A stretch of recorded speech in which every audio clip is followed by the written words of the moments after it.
শাকিব খান কোয়েল মল্লিক অভিনীত নতুন cinema James আসতে চলেছে।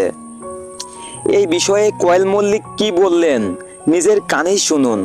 শুধু বাংলাদেশে যাওয়ার অপেক্ষায় আছি। এই নতুন সিনেমার ঘোষণা দিয়েছিল অনেক আগেই শাকিব খানের প্রযোজনা সংস্থা ও এসকে মুভিজ যৌথ নির্মাণে, কিন্তু কোনো কারণে বারে বারে আটকে যায় সিনেমাটির কাজ।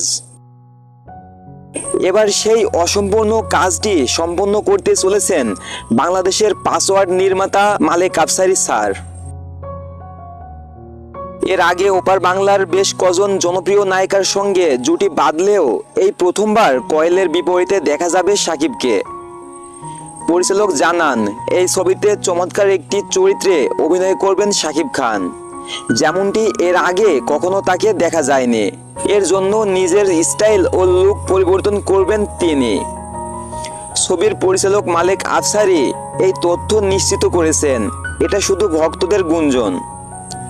যদি আপনারা চান শাকিব খানের নতুন সিনেমায় কোয়েল মল্লিকের দেখা যেতে পারে, কারণ সিনেমাটি তো আপনারাই দেখবেন। অবশ্যই আপনার মতামত জানাবেন কমেন্ট বক্সে যে শাকিব খান কোয়েল মল্লিক যদি জুটি বাঁধে সিনেমাটি কেমন সুপারহিট হতে পারে, আর আপনারা দেখার জন্য কতটা আগ্রহী প্লিজ কমেন্টে জানাবেন। আর এই চ্যানেলটি নতুন চ্যানেল, অবশ্যই চ্যানেলে সবাই সাবস্ক্রাইব করে রাখবেন।